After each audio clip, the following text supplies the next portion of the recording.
All right, everybody, welcome to the I Disagree podcast. You know, I can honestly say the reason why we've named it I Disagree is because it's two words I believe that have not only changed my life, but we all wouldn't be sitting here if we didn't say I disagree. So here's basically what we stand for. In the past 3 years, there has been more disagreements, controversies, opinions, ideas, failed expectations, character reveals, surprises, disappointments, lies, beliefs, assumptions, and bullshit than ever before. Here we go. You guys ready for the first one? And we are live. Hey, everybody. How are you doing? Hey, everybody. Hello, everybody. Hope you guys are doing well. Welcome to another I Disagree podcast here in Green Bay, Wisconsin. My name is Dr. Patrick Flynn, one of our hosts, but becoming less of a host. I want to see Dana's face on that one and stuff like that. So we got some cool things happening. I did not react. Well, I'm traveling all over the world. For the next 2 months, I'm gone a lot and everything like that. So welcome, everybody. Excited to have some wonderful guests, returning guests, great hosts, stuff like that. So we're excited to do another thing. I think we're going to have some crazy discussions tonight because of stuff that we're going to bring up here because, yeah, it's going to be kind of fun. So looking forward to it. Thanks for everybody being here. What we're going to do really quickly before we get started, I want everybody to just share the names. And I know everybody here today. Share names, a little bit about you, something unique about yourself. So let's start down here. We'll come around this right here. Then we'll get into our questions. Barry McClure, firefighter EMT with Appleton Public Safety. Love my job. Something unique about me is I didn't get to become a career firefighter until I was in my 50s. Really? Ooh. So wow. I fought and struggled and waited my whole life, and then I finally got my shot, and then the thing we talked about. So we're on it. We're good. Good. Amazing. Lorenzo. I am Lorenzo Tomas. I have a show. It's called Random Things You Need to Know. It is at YouTube, BitChute, Rumble, Gab, Minds. If you need to Google search it, do @RRP Show, and then you'll find it. Today's episode is about how you had to have a contract known as an asiento in order to be a part of the transatlantic slave trade. Many people don't know that. They just think you can just go pick up black slaves off the shores, just bring them right on over into America. That was not the process. So I educate people on the history of how you had to do that today. So yesterday was Trump. Today is slavery. Who knows what tomorrow will be? Is it every single day? It's usually 3 times a week, but the Trump story came out over the weekend, so I had to put one out for Monday. I was going to say. You know, it's a bloodbath. So. Yes. Yeah. Right. Dana. I'm Dana. I'm 35. I'm married. I have 2 kids. I went to school for accounting. I was a CPA for 10 years, and I worked on taxes, and that wasn't riveting enough for my life. So I decided to change careers, just given my passion for nutrition and holistic health. And I now, through that, also have been able to land hosting this podcast. And I also make social media content that's like dating and relationship advice with some little spicy fun thrown in there. And that can be found on Dana Disagrees on TikTok, YouTube, and Instagram. Good afternoon, good evening. Joe Bush. I live in central Wisconsin. I'm 46 years old, an entrepreneur, career entrepreneur my entire life. I've got an 8-year-old daughter. I'm a single father. Grew up in southern Minnesota, and I always like coming on this show and sharing. Love having you. So, thank you. Awesome. Great having you again, man. So it's exciting. So, okay, it's kind of cool. The purpose of the show, and we've been having such great traction. It's really funny. I knew that because we have great topics to talk about. I knew the show was going to be a success. New Dana's page, new Lorenzo's page, and thing were going to be amazing, stuff like that. So it's nice to see this.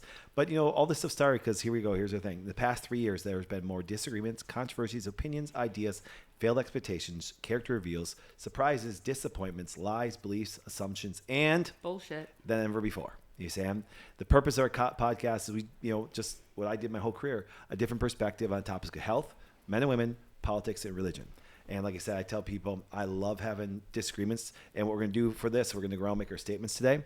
And one of the statements came from somebody that wanted us to see how we're going to discuss it. So it's going to be, that won't be the first one. The first one's actually a conglomeration of a lot of statements and just even some personal discussions and stuff like that. So I think that one's going to be one of the biggest, let's say, maybe even disagreements. I think that we're going to all talk about that way. It's kind of funny. So it's going to be kind of fun talking about it. And but I got a question for everybody just really quickly. Everybody here, people of faith? Yes. Okay, good. Just in general, just faith in general and stuff like that. I don't believe in religion. Yeah, that's right. I don't believe in organized religion. Yes. Yeah. So, but that was religion. I said faith. Faith. There you go. Oh, wow. Like I said, I am, but I'm not. Yes. But I'm not. Yes. I've been so long My grandmother, God rest her soul, I probably Yeah. walk into Catholic Church right now, might break into flames. I don't know. Yeah. Yes. We'll Yes. see. Yeah, and I think gonna be fun. You know what's really funny? I've had exactly. That's the thing. I think talking about faith things are very very fun, and like I said, just even the discussions already have there. But let's start with this. And remember, what we're gonna do is I'm gonna say I'm just gonna make a statement. And let me know if you agree or disagree. We start and then go around this way, and then we're gonna start with you. So just say once we come around, you say I agree or disagree, then you give us the explanation. And like I said, and as much detail as possible, examples, things like this, and just like your grandma example there. So here we go. Because I'll repeat it twice. All right. People can use their faith as a weapon. Okay. People can use their faith as a weapon. Oh, what you got for us? I agree. I agree. I agree. I definitely agree. See, You're gonna and we're have starting some with fun. you. Let's Okay. go. Here Let's we go. All right. My father died when I was very young, 14 months old. My mother Wow. remarried.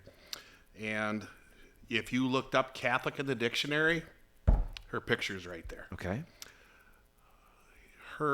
My mother and my stepfather got divorced. She did not talk to him, I shit you not, for almost a year. Because in the Catholic Church, when you get married, that's it. You're married. Plain and simple. You have problems, you have disagreements, you work it out. And yes, I definitely think it can be a weapon. I mean, especially with what's going on with today's society. Everybody should be able to have their beliefs and do what they want. But the thing I like about being on this podcast, and I've listened to it now since I haven't been on it, we can sit at this table, all five of us, and we can have a discussion. We can agree and we can disagree and we can piss and moan. But at the end of the day, we're still friends. Oh yeah. Yeah. The thing that you see now is if you don't stand by somebody's beliefs and you don't agree with them, you're out of their circle. Yeah. They don't give a shit. So I definitely think religion can be used as a weapon. Yeah. So I got a question for you. And they said, remember, I tell people my questions are all about learning because I like to see what people think and because you said something in here that was kind of thing. And when you said Catholics, when it comes to marriage stuff, you work that out. Now I just got a quick question. Is that a bad thing? Now, I'm not saying, remember, No. I'm actually asking a question. Is that a bad thing or is that because... And like I said, because I look at both ways going, remember, because I have no opinion, I'll just let you know. I'm just saying, I literally, when you said that, I'm like going, okay, because I think divorce is kind of at an all-time high that way. I mean, do we think it's a good, do we think it's a bad thing? What do you guys think? What do you guys think about that? Definitely a good thing. But if you work things out or can't work things out, should you stay? Right. Is that healthy? Absolutely not. First and foremost, you got to look out for number one. You got to take care of yourself. You got to take care of your health. So, yes, work things out. But if you can't work things out, you shouldn't have to stay because of somebody else's beliefs. Right. So the rule is that you work it out, and the Right. exceptions is that you don't. Absolutely. For the most part. It's not you just throw in the towel right away, because if you do throw in the towel right away, what does that say about you? Right. Right. Lorenzo, what you got for us? About the question? Yep. No, this second Agree or question disagree? that you Yep. have. No, first one. Anything you both. want. Put both in there. Anything That'd be great. you want. So I look at, so I had to look at the question right again. So I wrote it down. People can use their faith as a weapon. So I was thinking, okay, well, faith is a strong belief, right? So it doesn't necessarily have to be religion.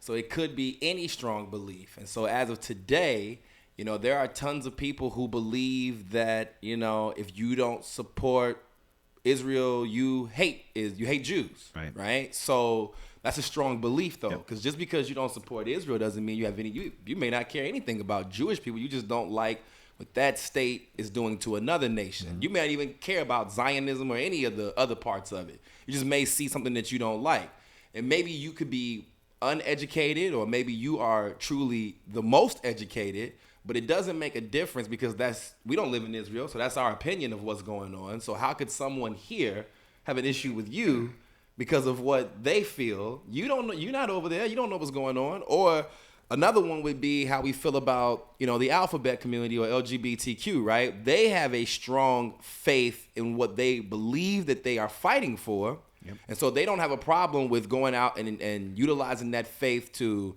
harm people, cancel people, get them fired, even to do violence. Because I've seen in some of these rallies, it's okay for them to do violence, or even Even when we had Trump, right, running for office, or Trump in office, people who had a strong faith against him. I hate him. He's the terrible man. He's the boogeyman, which I always say those people are truly the most racist people on the planet, because Trump is an orange person, right? Which means that he is a totally different race. We don't have many orange people. He is a marginalized minority in America, and people hate him, and it's okay to hate him. It's okay to hate Trump every day. I'm just going to tell you, that's some real racism if I've ever seen it before. It's colorism.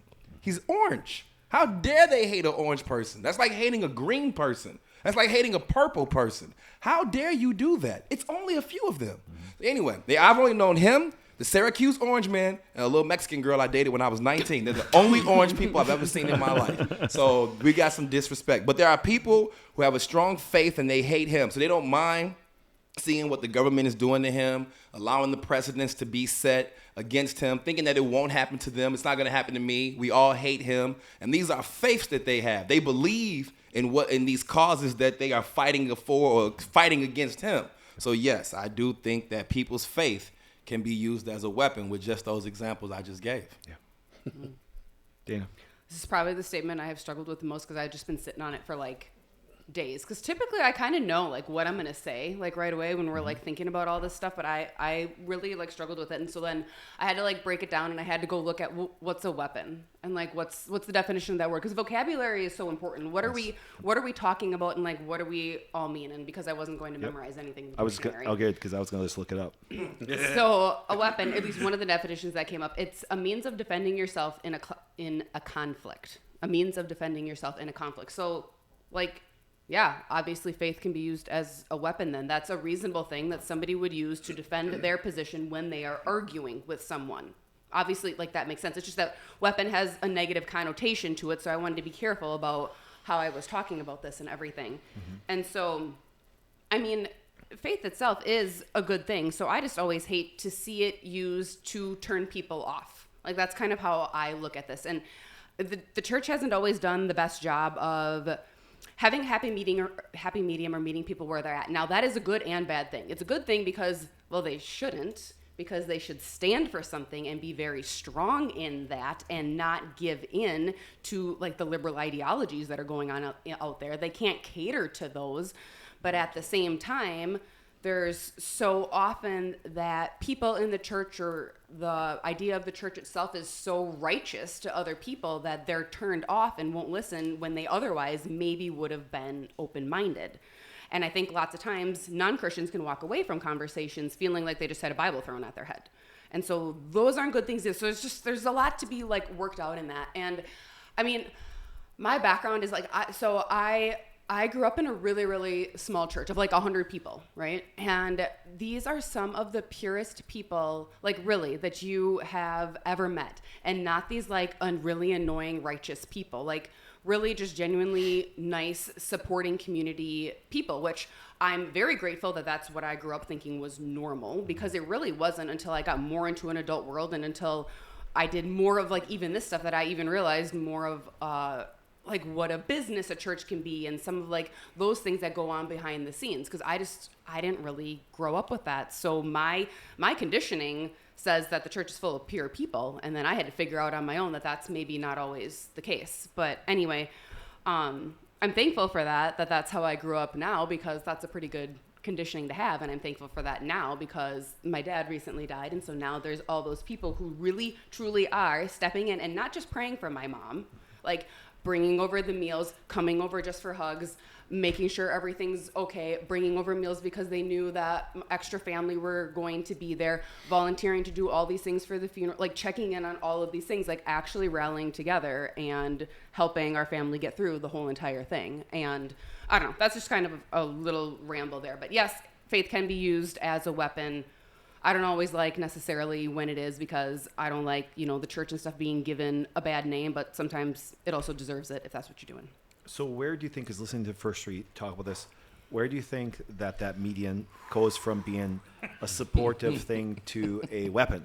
You saying? Because it seems like, you've ever noticed, even the first three answers, there's you guys, in a good thing, I'm watching you guys give both sides of the fence Yeah. answers. Do you see what I'm saying? It's like this and this, Well, and so it's like, maybe it comes down to like, well, what's your intent? Because is your intent to be all like snotty about it and have your nose in the air that like I'm better than you because I'm talking about my faith and because I'm using faith to argue the situation, but maybe I'm wrong, but it's okay because I believe in Jesus, so now I'm like just totally fine. I'm holier than thou. Yeah, holier Right. than thou. That's Right, which that's the becomes phrase I was weaponized. looking for. Yeah. You know, okay. Well, What's intent? I mean, oh.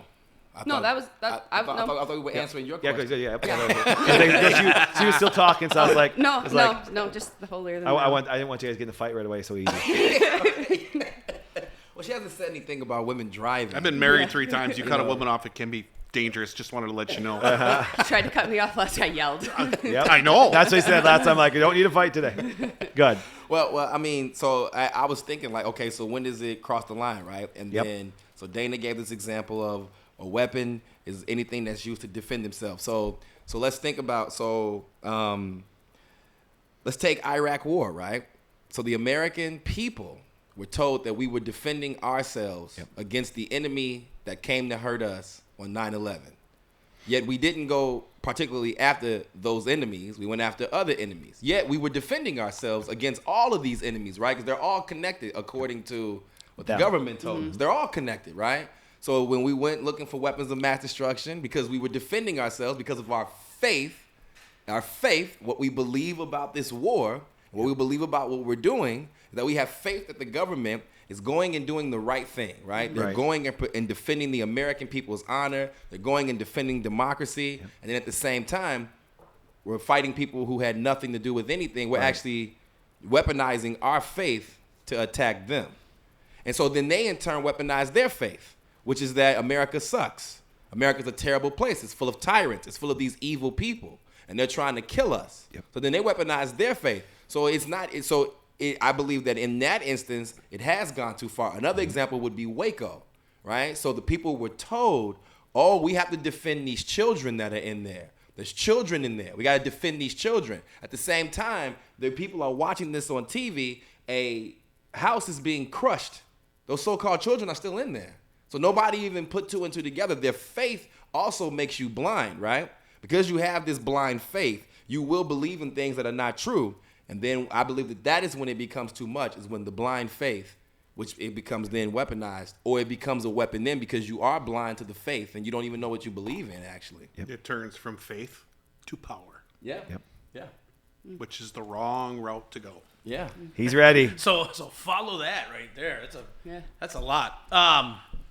So I guess just to go back, I think it's interesting when people talk about faith, they immediately jump to religion, Catholic. Exactly. Okay? That's So- true. So You're I right. want to have a little point of distinction from my perspective. And I grew up in the most Catholic family ever. I went to 16 years of Catholic school, and I'm not a Catholic today. I got kicked out of St. Philip's. No kidding. Yes, I did. If I would have went to St. Philip's, I probably would have got kicked out of there.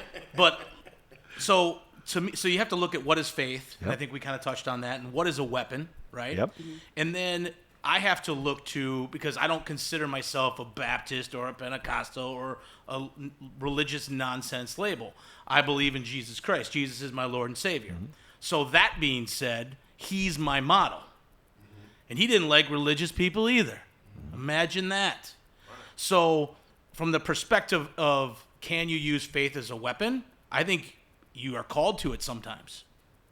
You're absolutely called to stand up for what you believe in, because faith is belief, like you said earlier, and faith is courage on fire, right? So I think you're called to stand for what you believe in, but at the same time, our subconscious mind will make everything you believe self-evident. So if and what was your first name again? Barry. Barry believes he's a Tyrannosaurus Rex. He's going to find his subconscious mind over time was going to go to all these reasons why he's a Tyrannosaurus Rex, and pretty soon he's going to walk around like His this. arms are gonna shrink. Right, shrink, and he's going to growl at cats. And that's okay. You have that freedom, that right to do so. But really, as someone who follows Jesus, I think faith is critical to have, because faith is courage. Faith is a lot of things. Can it be weaponized in a bad way? Absolutely. That's called corruption. That's called Pharisees, right? I loved how you touched on, you hit so much in that first opening part. I got to introduce you to my friend Stu Peters. You get a kick out of him. But it's just really interesting how people jump to their view of understanding, their experience, right? So I think if you're a believer, you believe in Jesus, you're a Christian, I believe you're called to have faith and lead by example to express that faith. But Jesus wasn't out, knocking off liquor stores or, throwing people in front of a hedge trimmer. Right. You know what I mean? So again, in my mind, religion is bullshit. It's man-made controlled bullshit. I think you just said it right there. Listen to all four of you guys, and I want to get you guys' feedback on this. I think when faith becomes weaponized is when you take a really good idea, a really good model of Jesus, a really good teachings of him that way, and now it becomes control of another individual. What do you guys think about that? When I think and I don't remember exactly, but faith is it's the plate of faith. It's the breast shield of faith. It's to protect you, but a good defense is pretty good offense sometimes too. Yep. So I agree with that 100%. It's we as human beings have a tendency to want power. We want control. Money isn't real. Newsflash. Yep. It's all about influence. Influence is the currency, right? Mm-hmm. So it's interesting how as people look and learn new things of what's happening in the world, and all of a sudden we find out the story we were presented and weapons of mass destruction was bullshit. It's like that should tell us as human beings that our discernment's kind of off. Mm-hmm. So maybe whether it's the truth we're hearing right away or maybe a half truth right away, maybe we shouldn't be so quick to judge. Like Jesus said that. And we should really spend some time on what do we actually believe, what is actually going on, because the world is full of lies. Mm-hmm. Don't you think people are doing that though today? More so than ever. And today Absolutely. their faith is themselves. Like I think I said this on another show that we did. The people today, their religion it's not their version of Christianity. It's Christianity with self-hubris. Right? So it's a version of Christianity where I get what I want out of this. I don't care nothing about you. I care about what I get. And I don't even care about Jesus. I've heard the stories and I believe the stories. I don't believe in that person. So I believe in myself and I believe in my personal self-hubris. So my faith is me. So whatever I got to do to make it, I'm looking out for number one 100%, but I'm looking out for number one and only number. I'm not even looking out for my kids. I'm not looking out for my wife. I'm not looking out for my mother. I am literally looking out for me. So I will rob you because my faith says I can. I mean, I'm black, right? Didn't your people oppress me? So the faith that I believe in is that I'm eligible and I have the privilege to rob every white person in the room. Everybody ante up. Well, I believe that there are people that there are I'll catch you. I just got a text. You talk about colors. The Teletubbies are on the way here, and they're fucking pissed. They're coming. Coming for you. They're coming for you. The orange one's gonna get you first. Oh, yeah. Followed by the I left purple him one. out. Because Yeah. I left him You out left of out my the orange people. telephone. Yeah, I left him out. Discrimination. Here you go. Again. Jesus Christ. I love it. Well, no, and I think that is selfishness is rampant. Mm-hmm. And to an extent, yes, you have to put your own oxygen mask on first. You can't help anybody if you're a piece of shit. Right. So, but again, and I use this line 3-4 times a week is, it's the exception and the rule. Yep. So thank you, Doc, You're for welcome. that. And I'll tell people, I go, I know what our egos want us all just to believe that we're the special one when we're really the rule. Right. And so, again, it's, everybody's experience of this reality, this existence, this life is a little bit different. Mm-hmm. And I think that, in many cases, using your faith as a weapon is a good thing. It's a good thing. Now, of course, the guy who created, hydrogen engines and all, and everything can be used for a good intention or a poor intention. Right. The guy that created the Gatling gun in his brain thought it would end the war. Right. Right. And I like to make this statement because we can spin it a little bit of faith being a weapon. I think if it's a weapon of defense, I think it'd be great. I think if it's a weapon of offense, it's gonna be a bad thing. Yeah. Yeah. I think Because that's fair. I think Because that, you talk about Turn the other we cheek. used up the word control. yeah. I haven't been to church in a long time, I'll admit it.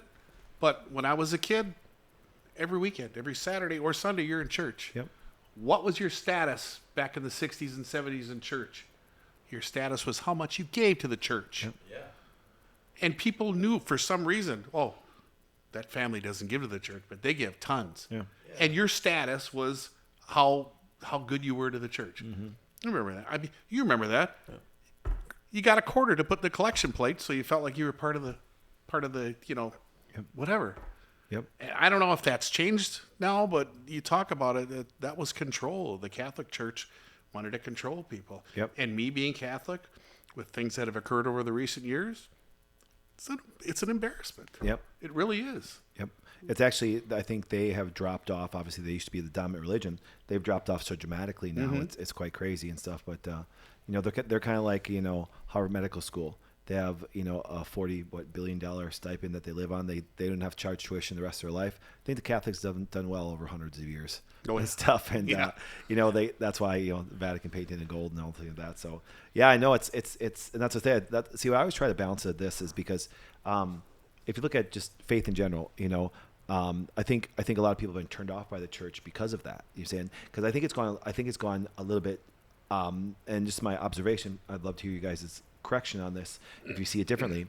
I think what happened is I kind of look at, you talked about before. You said I always love when I set things down. I don't like to talk about exceptions. I like to talk about the rules because that's where the majority of people live in, and that's where the exceptions are the polarizing thing that way. But the rules really actually make life good. And if you think of it this way, I kind of look at church like a road with two ditches.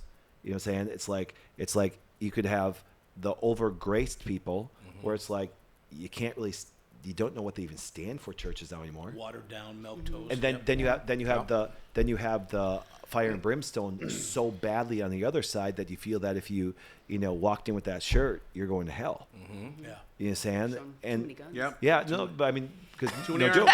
because and we talked about this before, talked about weapons of mass destruction and stuff like that. Honestly, I was a person of faith before 9/11, but what did happen, I can honestly tell you, and I was involved in politics back then, but I didn't know what a Muslim was. Do you understand? I didn't know what a Muslim was. I think the whole polarization of that stuff has created that, and now it's like, if you're not this and talk about control, it's like so I think that what happens, like he said, I tell people I'm a recovering church addict. You know what I'm saying? I can't step in foot in church. Yeah, I think I'm stronger in my faith than ever. I think I will tell you this. I love media. I've probably followed more scholars and listened to them daily than I ever had, and actually got more I ever got to sit in that church even on a Sunday. You know what I'm saying? And but this is my personal opinion, and I'm gonna stop talking after this for a second because I want to get you guys' feedback on this, on both those points about having like the road with two major ditches. Is I think sometimes people just go to church because they're still looking for a community. I agree with that. Yeah. They're That's just not a bad hoping. thing. Yeah. No, they're still hoping right. for it. Yeah. But I still think the vast majority of people leave disappointed because that's why I think they church jump. They're looking for somebody to lean on. Yeah. I mean, like you talked about, you look out for number one. And we talked about that earlier, how you and I were talking about that before the podcast started, how a neighborhood would be a tight-knit group. Surrounded by a church. And everybody got together and everybody could depend on each other. Nobody locked their doors and this, that, and the other thing. That's gone away. And there's so many people that are scared of other people because they don't know who they are. They're in the community. They see someone wearing a traditional Middle Eastern dress and they freak the fuck out. Yep. They don't know how to handle it. But what have they been exposed to? Right. What do they know about that person? Right. Everything the media is telling them. They Right. don't know that person, who they really are as a person. Yeah. Everybody stereotypes, and everybody is so scared they got to cover their own ass that neighborhood groups don't get together anymore like they used to. No. And you're right. I think they're looking to come back to the church to community. have somebody to lean on and somebody to vent to Yep. where they're not going to be judged. Yep. Well, remember, if you think of it this way, I can even go back to my wife's small town, or even where I grew up in Crivets that way. If you think this way, a church was almost like the centerpiece, and church picnics were a community thing. Yeah. And they were, Neighborhoods. and it just kind of, and a church picnic was a big thing and stuff. And we didn't even go to church when I was a kid that way. But you still go to church picnic just because it was like a big festival for a town. You know what I'm saying? And I still think people earn for community. I really do. It doesn't matter. I think more now than ever. Yeah. I think the last 4 years I think people are zoomed out. I think people more than ever are craving connection and community, and throw coffee in there for the hell of it. But it's people want to be part of something, and when you isolate human beings, I mean, I think isolation is a tactic of the devil. Is all of a sudden you isolate people, and nobody can understand me, and I'm special, and it's all bullshit. Whatever Lorenzo's going through, there's 100 people within 100 miles that know exactly what he's going through. Right. Going through it, maybe not the same words, the same way, and that's the thing is so, and I've never had anybody find this, but there's nowhere in the New Testament, as far as I know, where Jesus said, honor the Sabbath. Right. That's Old Testament. Now, should you get together? Should iron sharpen iron? Absolutely. But it's got to be a community. If the American church today did church like Jesus did church, we wouldn't have so many problems. But real quick, the sad thing, 9/11 brought this country together like we have never been together. Yeah. Everybody loved your neighbor back then, and we all stood together. And it took a year, 18 months, and then the media just tore the shit out of everybody. I remember being I was about 18, and I remember even guys in the hood was like, all right, we out here. Hey, I see that white boy. He all good. You see my man over there with the towel on his head? Hey, everybody watch him. Watch him.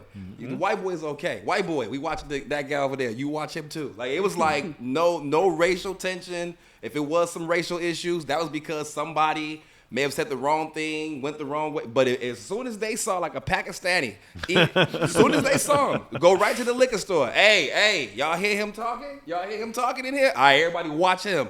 Let me get a black and mild. I'm watching you too. And it was like everybody was together. But as soon as that damn Kanye West went out there and said George Bush don't like black people, it's like it all just deteriorated. Now black people were like, oh yeah, that's right. We don't like white people. We're not supposed to like you. We forgot. I forgot we don't like them too. That's right. So it's the towel heads and the pale skins. All right, I'm back on track. Okay.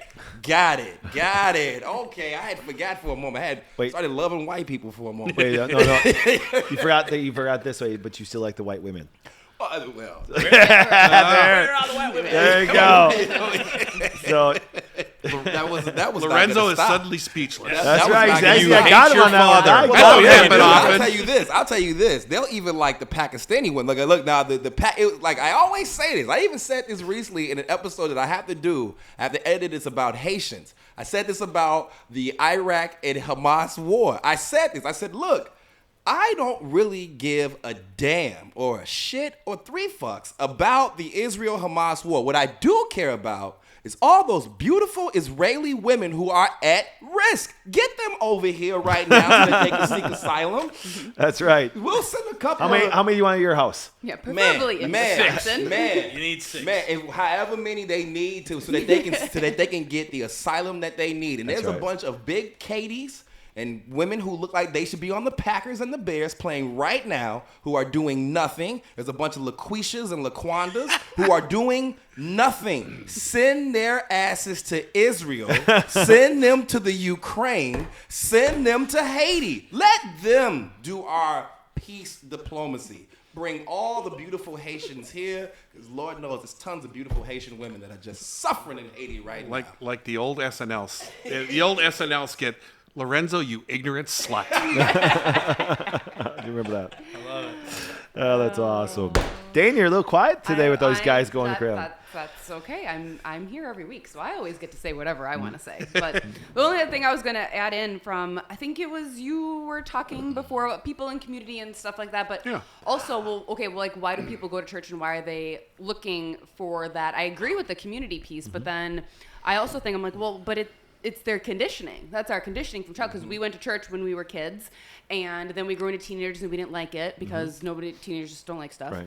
And then we turned into college kids who didn't go because drinking beer on the weekend is obviously way more important than that. Yep. And then we get married, and then we have kids, and we want to raise our kids the right way, and we want to set a good example for our kids. So now we go back to church, Yep. and then we do the same thing with those kids, and then those kids as teens don't like, and it's like this cycle that's like just programming and conditioning from what happens. We're just like reverting back to childhood when we have kids. Yep.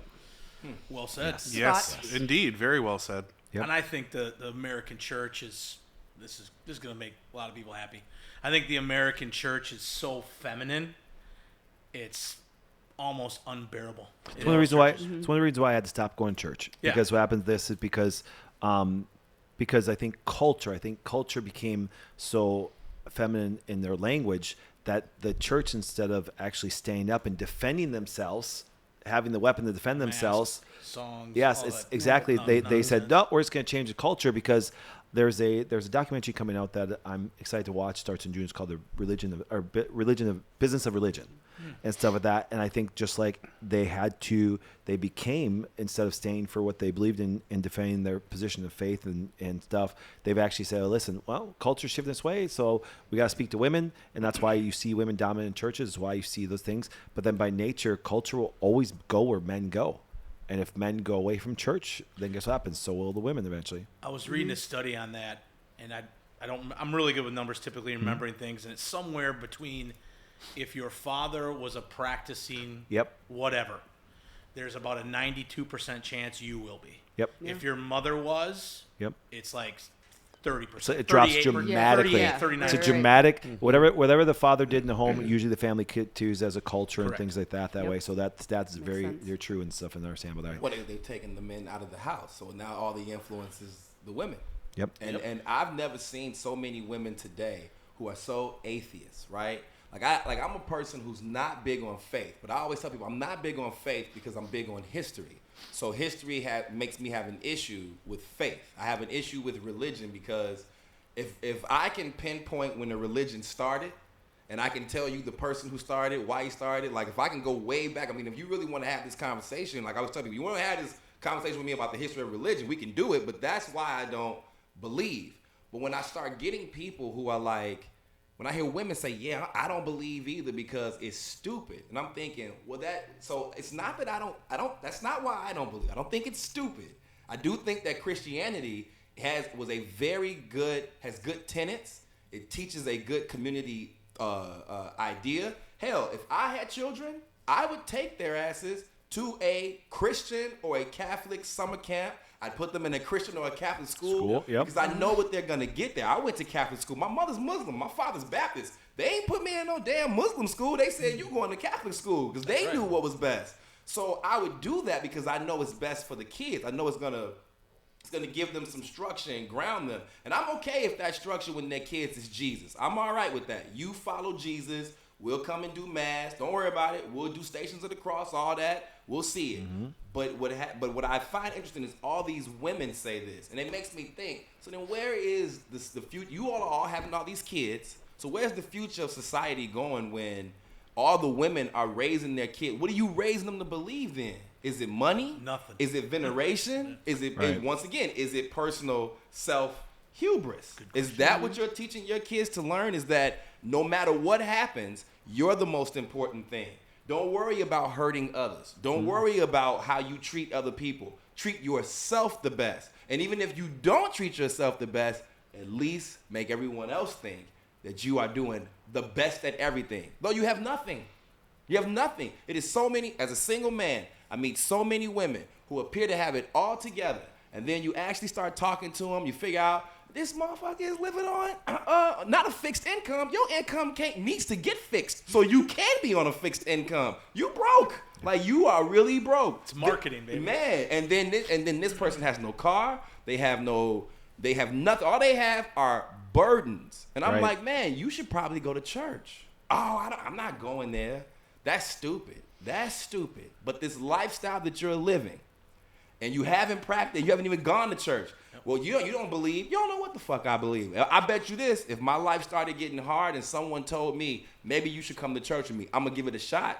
Because I have nothing against the religion. I have something against the history of religion. And that is a difference. And when I hear these people, these women say this, I think, man, this nation is screwed. Mm-hmm. Because this is what the kids are going to grow up thinking. It's not about this Jesus guy. I'm ready for people to start saying that. This Jesus guy. Right. Like he's just a random, like, you know. Bill. Yeah, Bill. Yeah. Do you believe in Jesus? Oh, that guy? It's like, yeah, the Jesus Christ. Yeah, I heard about that guy. Yeah. You know, it's like So- He lived a cool life. Yes. So I think we're. Yes, I mean, Yeah. just get you guys' feedback on this. I think that I don't think anybody, if you really think this way, if you just generalize faith, I don't think anybody really think it's a bad thing. No. You see, and I think that's where some things have to start that way. Like I said, I have actually over 20 some years now of being a person of faith that way. I can actually come down. I've actually come down to one premise when it comes to faith, and I think the rest is debatable. And you know what my principle is? There's a God, and I'm not Him. That's from the movie Rudy. And the rest is debatable. You're saying now. I would say this. I still want to step in and say Jesus though, because I don't want people to think, well, there is a no. Sure. But I did like going because man, I'll tell you, you ever listen to the biblical scholars? I'll tell you, it's crazy from what I hear. When I even taught at church and this, I'm going, oh my goodness. And then my brain goes, why do they train it? And it always comes back to this, and it comes back to a lot of the Catholics. Control, manipulation, money, and now all the years later, people are going, now it's pushed it away and stuff like that. And now it's not even a centerpiece because, if you do look at the foundation of even what we stood for, Constitution and stuff, that was based on some of those principles that were biblical and stuff. So, yeah. And, so fantastic discussion, guys. And it's kind of cool because it's going to lead really good in this one. And this is your statement, isn't it? This next one? I come up with a lot of content Okay. around here, guys. So Dana's going to read this next one. It's just, We just changed it. The Dana Yeah, show. and I think this one is gonna. I think this was gonna. It's gonna drive a lot of people nuts. I really do, and I think this I know, was going that's to. why I wrote it down. Yeah, I No, think I think this is gold because because this leads right into it that way because you said there's always we talk about that balance just on the aspect of faith that way. But I'm like going. I just been looking at the statement for even like the last 5 minutes, going, man, I don't even know how to really answer this one totally that way because I have a personal bias. But Dana, what you got? What was it? Here's right here. I want to Right get here. I want to get the wording right. there. I gotta get the wording right. I know Yep. what it is. Alcohol is legal, so you don't get healthy, wealthy, and intelligent. Okay, Alcohol is legal, so that you don't get healthy, wealthy, and intelligent. Barry, let's start with you. I tell you, this is going to be a discussion one right here. I have to agree. I disagree. Well, I agree. See, I tell you, isn't that it's a Yeah, thought provoker. I know. from and by no means am I perfect. I would agree that. See, it's such You're only allowed 2 words. It's such an aggressive take on it because if you softened it I know. 10 cents, Am I soft though? no, it's No. true. I mean, The shirt Not is, at all. The shirt and the curled I hair. mean, is if you show. would have said, it's so.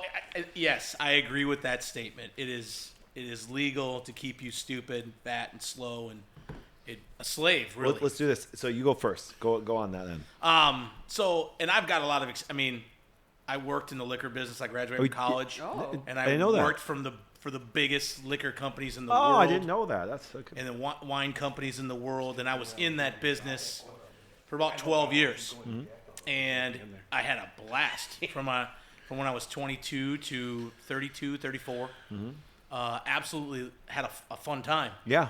But I looked around the industry, and most of the people in the industry that were 50 looked like they were 70.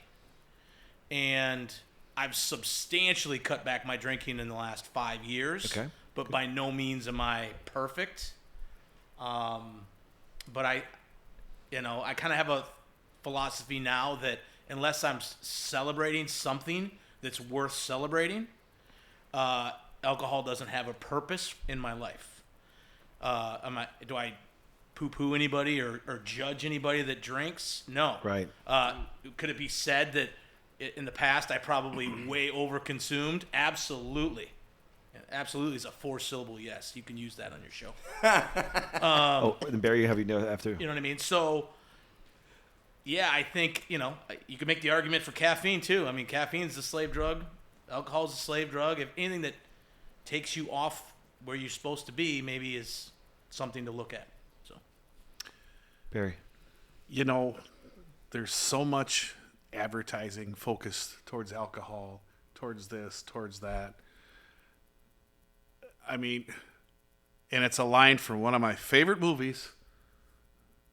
You're going to hear the line from Mr. Furious Styles. Oh, Why? And I saw this being a medic working in Milwaukee. you got two balls. Why is there? No, I'm not that good. Yeah. I lost a finger to the snowblower. I can't do that. Oh, Oh, But they want to be able to control you. Okay? Why do you think there's that line from the movie? Why is there a liquor store on every corner? Because they want us to kill ourselves. Slow suicide. Slow and sure. If this kind of rotates back to what we were just talking about. I don't judge people by what they do either. I'll have a couple old fashions a month. But there's people that judge you because you don't go out and party till you puke. It's the same status. Oh, we can't hang out with that person. Yep. Would you want to change lives with any of those people? exactly. Exactly. I mean, and that's the thing. Me being in the medical aspect, how many people have I seen just falling down drunk? Police are involved. Car accidents, death, domestics. Oh my God. Being a cop in the military has the highest domestic abuse rate in Does it really? the world. I did not know that. Really? I dealt with it easily. No kidding. 4 to 5 calls in a 6-day shift. And that's on a base. And You that's never hear about exactly that's on the base. That's Yeah. not shit you hear about off base. Yep. And what did all these incidents involve? Yep. Alcohol. Period. it. And women. I don't judge people from what they do. Okay? You don't even need the alcohol, just the woman alone. Yes. Exactly. The wrong one. We are. Perhaps. Yeah. But We're very touchy. yeah, I mean, alcohol, it's a way for people to control you, and your government lets you do it. It's supposed to be so harmful. Look at cigarettes. There's warnings on the package. There's this, there's that. If it's so fucking dangerous and it's so bad, why does your government allow you to do it? Because that's the only thing they don't control. Because who's making money when you're drunk and you're stupid? Yep. All the drug companies, all the people that are the supposed, and that's It's like the minor leagues. yeah, and that's one thing that pisses me off. It's a little off topic from the alcohol thing, but I'm addicted to this drug and I can't do it anymore. But I can go to the methadone clinic and I can shoot the fuck out of myself every Yep. day, and it's okay. I still get that high, Yep. and you're paying for it. Yep. Yep. So that's kind of my take, and I'll settle down a little bit. And I love it. But Lorenzo, we're gonna wait for you to end because I want Dana to go first, and I want to see. We haven't had a fight yet. Okay. So 'cause Okay. okay. Here we go. Yeah. Actually, I'm going to say a little bit more on what you were probably getting at, because that's kind of what I was thinking about today anyway. Because when you look at what's harmful, the government is legalizing something that is harmful, like alcohol, but they make illegal things sometimes that are not that harmful, like marijuana. Now, I understand that there has been a period in history, like I understand that there was prohibition, alcohol was illegal then, and I understand that I think half the states now have probably legalized marijuana, but for a very long period of time, alcohol was legal and marijuana was not. And that's pretty interesting to me Yep. because that kind of seems like a whole lot of control. They want you to drink because it makes you fat, sick, and broke. Right? And I'm not saying that people need to be dry for the rest of their lives. I think people are free to do whatever it is that they want to do. But it's also hard to argue that when you stop drinking or drink less or only drink every once in a while, that like it becomes a whole lot easier to be healthy, wealthy, and intelligent. Yeah. Right? And so you can also, I mean, even just keeping with what I was saying, you can grow marijuana in your window, right? Anybody can do that, and they can't really control that. That's why they had to make it Right. illegal, because if it were legal, then drug companies would make more money, or would make less money. But then also alcohol companies would also make less money. And we're seeing this even play out in culture right now because younger generations don't care to drink as much. The older generations still do that because that's their conditioning and how they put up with the world being a complete shit show.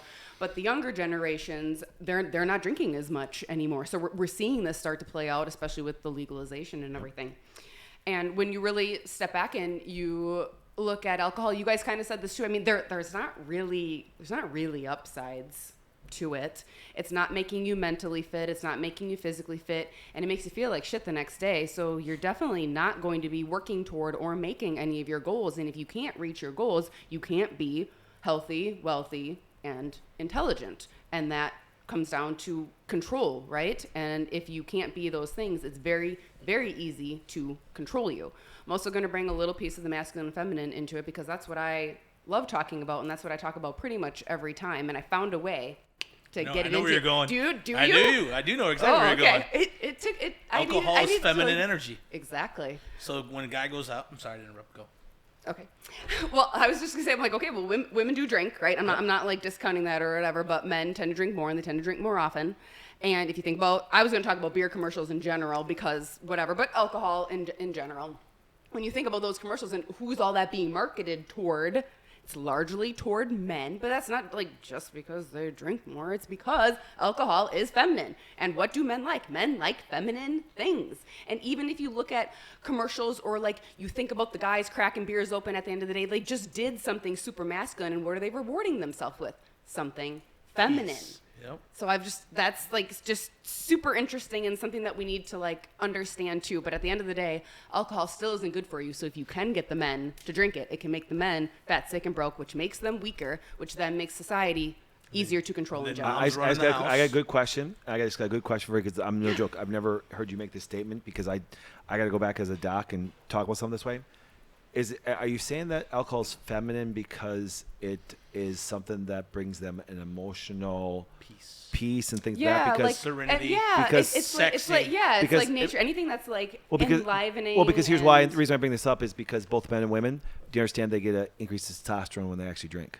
Because it's an aromatase inhibitor, like hops is an aromatase inhibitor. Yeah. So actually testosterone goes up, so they actually become more masculine biochemically.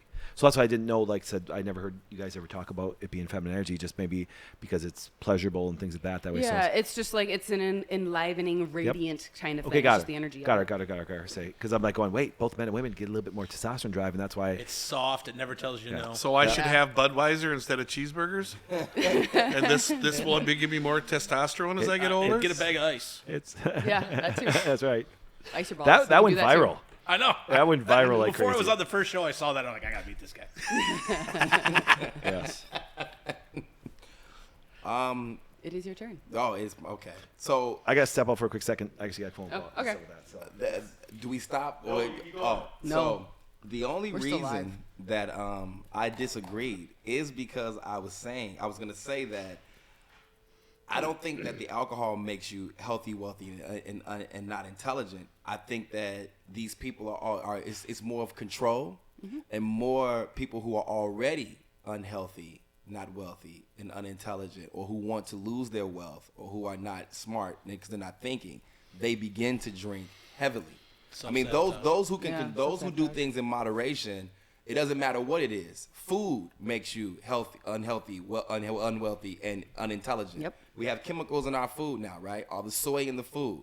So the only reason why I disagreed is only because I just don't think alcohol is what's doing it. I think it's everything. I think if people were being healthy, working out, and they were eating properly, or they were out there, they can still drink and drink in excess and still go out there and function and make money. I've seen cocaine addicts do it. I've seen crack addicts do it.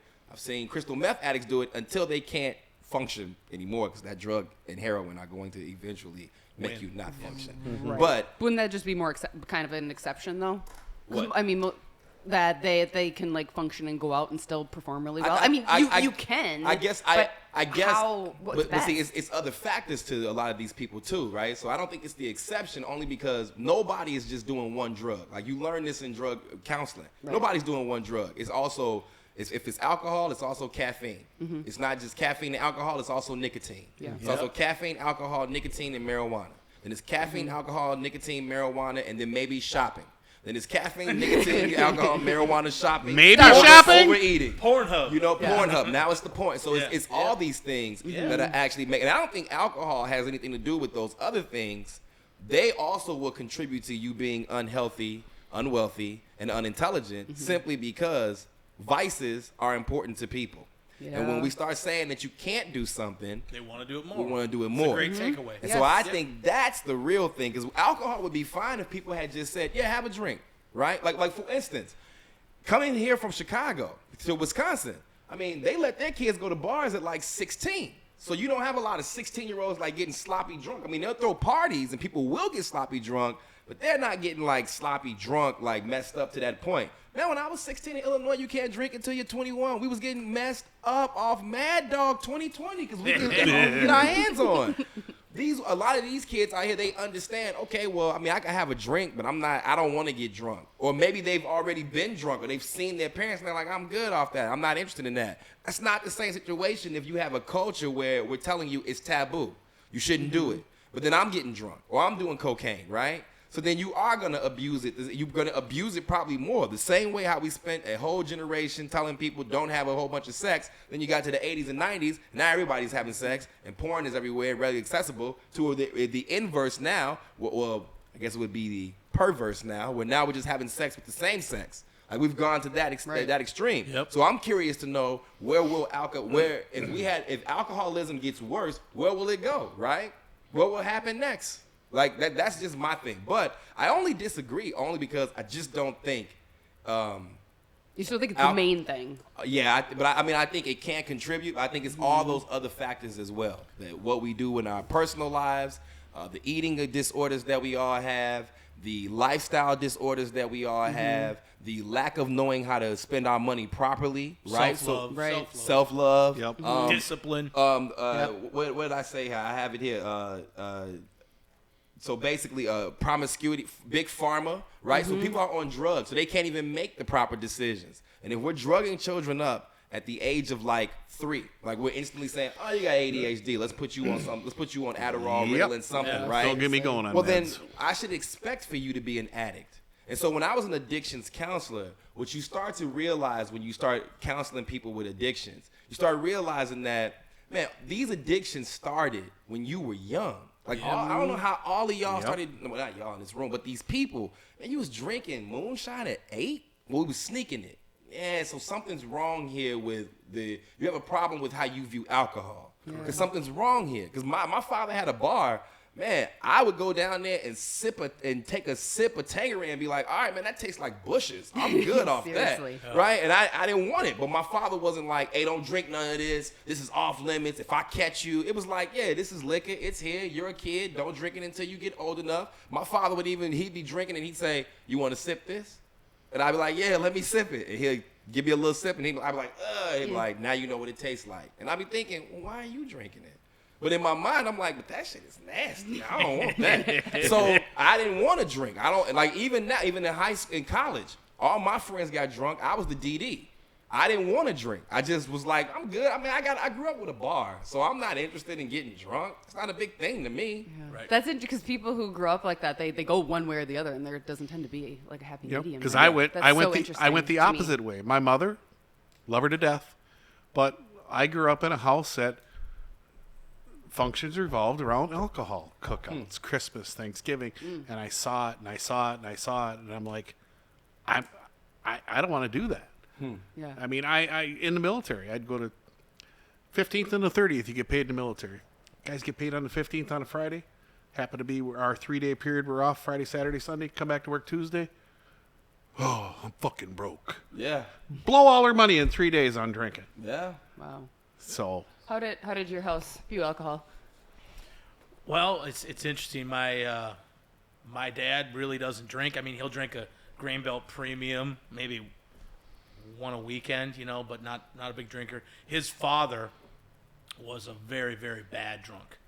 Played professional baseball, caught Satchel Paige. Oh, really? Oh, that's cool. For Kansas City, and then he went into, during World War II, they all volunteered, and then he was in the Navy, boxed in the Navy, came back, had missed his window, and he was pretty angry.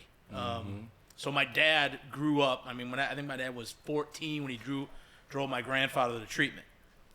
So my dad's not a big drinker. I mean, he's not opposed to it, but my brother and I have had no problem ever, drinking beer and doing stupid shit. So, and then when you're in the industry of it and you see it, and very rarely do you meet somebody who's like, yeah, no, drinking is great. It really, makes me smarter. It makes me feel good. I make really good decisions. I make good decisions. I'm healthier because I drink Bacardi Cokes. Well, that's usually what I'm saying? that's usually young 20-year-olds, Yeah. 20-year-old women today. Yeah, right. They make all the best decisions. Yeah, they make the drinking best Yeah. decisions. Bacardi and cola. Yeah, They get the job done. Absolutely. But, the captain. But We should start a band. So it's it's so I can drum. yeah. It's so interesting because people think they've been programmed to believe it's the safe alternative, the drug, and then you move to Wisconsin. I mean, in Minnesota, people drink, but Minnesota is like Wisconsin has 6 of the 10 drunkest cities in the United States. they've got 12 of the top. You're 20. sitting in number 1 right here. Yeah, they got 12 of the top 20 here in Wisconsin. Yeah. So I mean, when I moved here, I went to church and people were drinking in the parking lot before church, and I'm like, you guys Extra communion, right? I'm like, you guys are drinking in the parking lot before church, and they're like, they kind of looked at me like, yeah, you pussy, it's beer. It's not really drinking. Do you know what I mean? I'm like, Wow. well, hello. I mean, that's got to be a double-edged sword for you, though, because you were in the Oh yeah. alcohol business. A ton- So, So if people weren't drinking, you weren't making money. And that's the interesting thing about it is I got to a point where I could have stayed there and made a ton. I've been to few different industries in my life, industries where I was making a ton of money and I just wasn't happy. And it got to a point where I could keep going down this road and I could be comfortable and that would be fine for a lot of people. But I just looked around the room and I'm like, I don't want to be him. I don't want to be him. Yeah. Right. He's a real piece of shit. I don't like that guy. You know. Yep. And then in 2006, I got a DWI, and that probably got me out of the. I couldn't drive for like a year, and I had to have my mom drive me around. So that was fun. At how old? Yeah, how old I were you then? was 2006. I was about 28. Oh, that's got to be embarrassing. You At know? 28, you have your mom Yeah. drive So you your around. mommy drive you Yeah. on your route. Yeah. I'm a man. Mommy's ready to bring me to As bad work. as when you're 16 and Oh, having it's- your mom and buy it's you. It's got to be worse. Yeah, God bless kind of my like, mother, but how you she's even like, go on this is a a date?" busy road. What lane am I going to be? The same lane as last time, Mom. So that was fun. But I look at that and because I was driving home. It was Super Bowl Sunday. It was January 30th when I got my DWI. And it was Super Bowl Sunday, and it was like 2 in the morning. I was driving home from the bar, and Minnesota? Minnesota. Okay. And I was in a single car accident. I think I fell asleep. Okay. And I probably could have ran down 35 and jumped off on 110 and ran up and called my buddy and got out of there. But I stuck around and then I ended up getting a DWI. And I had the governor's wife was my judge. Oh, boy. And so at that time I was in the liquor industry. So she was, basically, made an example of She me. threw the book at which you, she yeah. should have. Yep. So I did all the classes and everything, and then I cut back substantially at that point. But I think last year I drank 4 or 5 times, and I never got, Yeah. But I look back at even that, it's like, okay, what did I really gain? Right. One was a wedding, my cousin's wedding. Yeah. So in my mind I was like, okay, I'm celebrating, but I could see where it's a slippery slope for me personally, or anybody for that matter, as you get into the routine. I mean, Yeah. if you get up every morning Yeah. and you do 20 burpees, Yeah. your ass is going to do 20 burpees forever when you get up. So if you get home from work and you drink 8 beers, and you're getting that feminine, soft. It's there. It always Soothes accepts you. you. It's soothing. Yeah. It's serene. And all of a sudden now you're not talking to your wife, Right. and she's talking to the neighbor. And it compounds existing problems. I like how you said that because I don't know if you could just say, well, alcohol's the devil, but it definitely doesn't bring any value to my Yeah. life, So, Right. Especially from my aspect, being in the medical field, Yep. I've seen countless accidents involving alcohol. Yeah. And the thing that pisses me off in the state of Wisconsin, if you want to go out and drink and have a good time, that's your God-given right. Yeah, absolutely. But in the state of Wisconsin, you can look at the bartender and say, I'm too drunk. I need a cab. And they have to provide it for you for free. Yeah. So there's no excuse why anyone, in my opinion, is getting hurt or getting involved in accidents involving alcohol if you are at a tavern. Yeah. Because the help didn't know is that. there. Yeah. The Tavern League, especially Wisconsin, and especially the Tavern League of Brown County, I know for sure they have vouchers where you can get an Uber or a Lyft or a cab. And, the shit I've seen over the years, I mean, Yeah. and not just alcohol. I mean, I don't know if we have time for this story, but Go for We it. got all the time in the world. southern part of the state. I was on a fire department down there. August. Corn's, how fucking high. Mm-hmm. This guy is on probation, dope dealer, making his run, blowing through stop signs in rural Wisconsin, Genius. hits a van full of kids. people, Yeah. full of kids, a family from Illinois. Of course. The 18-month-old dies literally in my arms at the scene. And this guy is just doing what he's doing.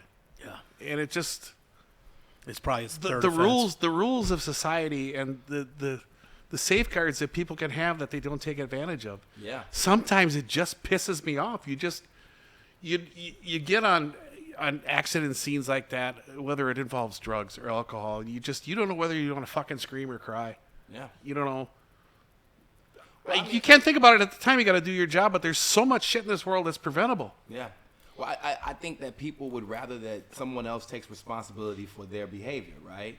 I think that's a Accountability. big thing. Yep. And so I think that people get drunk to excess, and then they act like, well, It's not my fault. yeah, Yeah. I mean, why didn't you, Yeah, why didn't you bartender, take care of me? Why didn't you keep me from driving home? What's wrong with you? Well, this isn't. I was the- overserved. Well, That's my favorite. Well, this isn't 1840. This is not a saloon. We do not have a bed for you in the back that we can charge you for later, or just take it out your fucking wallet while you sleep. This is not that kind of a situation, guy. Yeah. So you're gonna have to figure out your own situation. And I can't prove this because I don't know this historical information, but I am pretty sure that there was a goddamn woman who did not like those saloons having those beds back there. They were like, it's probably some screwing going on. And I don't want my drunk husband staying here, and I want some legislation where we get these out of here. So now he has to get on his horse and go home. And then that motherfucker died. Hit his head on a rock. And she got all his inheritance. Yeah. And was able to vote. Got And the bought land. it. She got the land. She bought the fucking saloon. That's right, and bought the saloon and made it into a hair salon. Yes. Where they got drunk. Yes. Where they got drunk, and because they did couldn't, the nails and- drive, called a man to come get them. Yep. They There got you go. There the you good go. Indian hair. There you Look at go. that. The Yep. vicious man. circle. Look at that. It all goes back to Eve. It's all Eve's fault, I was gonna say that. I mean, let's be honest. Women are so easy to control. Yeah, I mean, in here's an emotions. apple. Okay. Okay. Well, I don't know. I don't know if those stories are actually saying that women are easy to control because it's Eve and then it's Rachel and then it's all of it's pretty much all the Jewish women in the Bible are pretty like you need to stay the fuck away from You them. need to be careful. Well, look at Lot's wife. She turned to sand. You, And you salt. see or that whatever. because she couldn't fucking Yeah, follow. good follow luck. Followed her. Don't He look told him, back. Don't look back. Oh, what's back there? I heard a guy was talking about that. He was talking about Job, and Yeah. it was a podcast or something. He was talking about Job, and he's going through all the stuff that God and the devil are throwing at Job, and never once did he say he took Job's wife. Right. So that's how much of a bitch that chick was. I mean, she was a real piece of work. I mean, you talk about that. he gave him boils. You know, he had lions chasing him. What do you do with his wife? Oh, we'll just leave her. Yeah, let I'm- them stay. I'm in Turkey in the military, right? Wisconsin kid. I'm in one of these towns in Turkey, and the woman she literally walks 5 paces behind the man. Yeah. And if she does something wrong, he turns off and cold cocks her. I'm like, what the fuck is this? That's a little intense. I mean, Was that his left hand? no, that's what he wipes his ass with. But, it's just how society is. It's we kind of revolve and go to where we're going with this conversation, but Yeah. the world is just so fucking stupid right now. Yeah. I mean, 6 famous words that they use. Why can't we all just get along? I don't understand. Well, that was said by a man who didn't want to get along with people. Mm-hmm. So, Exactly. I think that's the interesting thing about those words is that that is a man who absolutely put himself in that whole situation. He was drinking, doing PCP, decided to lunge at a female cop after she's asking him questions about his drug usage and his alcoholism. Yep. And then he's like, "Bitch, what the fuck you asking me all these questions for?" And then she must have didn't see those 2 other white men. They're like, "What the fuck?" So- Oh man. and the ass whooping was on. Yeah, for sure. Jeez. Yeah. You guys. Well, Zach's not coming back, so we'll just do whatever we want for kind of the remaining of that's the what I'm time. talking about. He's got I'm some gonna stuff. fire up this He cigar. has some stuff really going- good. I'll go sit in the seat. I'll go sit in the seat Sit in the eventually. seat. But actually, well, I will to close this up. But for camera purposes, I feel like it's better when we're balanced. I want to light this thing up so bad. Did you see the sign up front that says wellness or big word out there? Restoration this is actually clinic. good for you. This is hand rolled. premium, all of the things. all the things. Raise your testosterone. You do not nail this, Oh, Your Honor. Testosterone? Your Honor. I'll take Yeah. 6. Yeah. Well, anyway, the thing I was going to go back to actually it had to do with our first statement, but it's kind of like applicable here. You were talking about like people getting along and stuff, Barry, and like how we were talking about it with the religion piece, but it ties into the alcohol piece too about how of like course. people they're so quick to not like you when you're not doing the same things or when you don't like the same Yep. things as them. And what like groups of people do you guys think are like the worst at that? The worst at being like, oh, they don't agree with me, so I don't like them. Like, is it women. I knew you were gonna say I that. fucking knew it too. I knew I you knew were it. gonna say women. I knew. Women. Make your case. Women. They are the worst at that. So I would say, are we gonna go with men? Are we gonna go with women? Are we gonna do the Republican, Democrat? Are we gonna do the Christian, the atheist? Like, you know what I mean? Like all these different crabs like, in a bucket. little Well, pieces. Yeah, exactly. Where- Crabs in a where- It's bucket. who is 6 it? of one, half dozen Yeah. of the other. Well, today, Yeah. aren't all Democrats just basically effeminate people? They all think effeminate. Yes. So pretty much women. Brunchers.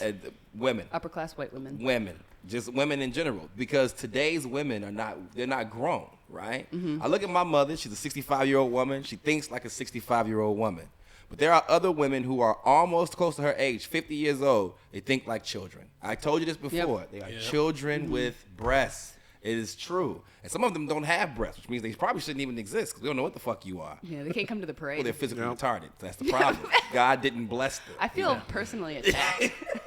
Every time I say that, you laugh and you feel like, oh my Is that a So trigger? attacked. well, they don't have to be physically retarded. But modern medicine has Oh, changed. that he for used the them. R word. Now we're going to piss some Karen off. No, but implants, even if they are only saline, they are still not good for you. They can still grow mold. The That's list of side effects is very large. Nothing we ever say here is medical advice. That's none of my concern. This is not about that. That This is- is about the physical and what I have to look at. My eyes don't like to see that. My eyes are insulted, disrespected, and traumatized every time I have to see a grown woman who has a chest like me. So, it upsets me. Either way, it is women. I believe that women and the effeminate spirit of women, because they are the ones who can't handle, you're not doing what I'm doing, so I don't want to deal with you. Even today, you have women who won't date they won't date men if we don't like the same things. That has never been the case before in dating. I don't know how many things my Right. mother likes and my father does not like, and that has never, like I've always tell people, my mother's Muslim, my father's Baptist. They clearly come from two separate ends of the world, completely religion and everything. What grounds them is that she wanted a man who come from a big family, and he had a family-oriented mindset of how he wanted to raise his family, have his whole life, his family, take care of his wife. And my mother wanted she wanted a traditional household because she grew up around crack addicts. So in my mother's mind, she's like, this is perfect. I don't care that he likes football on Sundays and I can't stand that sport. I don't care that he likes this Michael Jordan guy and I don't know who the hell he is. I don't care that he paints and he works all this hard. He has the same things I want. Today, women are thinking, well, if you don't like what I like, then I can't talk to you. Right. If you don't think how I think, then we're not gonna work. Because in their minds, it can't work. I know many men who will say, I don't give a, we ain't gotta agree on nothing. I agree your pussy is wet and I wanna be in it. Do you agree that you want me to be in your wet pussy? And then women are like, well, I mean, yeah, but you like Trump. It's like, well, did your pussy not get, did it dry up because of Trump? Shit, well, let's stop talking about him then. Stop talking about him. Stop talking about him. Let's get you some liquor. Let's make you unhealthy, unwealthy, and Let's get you done. Let's get you to make some bad decisions. But the women are leading this idea, and because of the alpha dynamic in 65% of white homes and in 89% of black homes is the woman.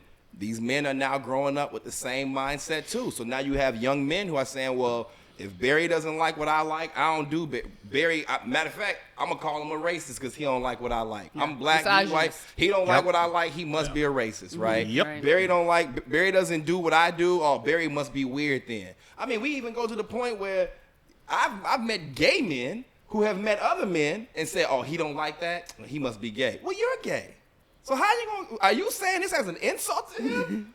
And so they would be saying that like, well, I just know. You don't know anything about this man. Right.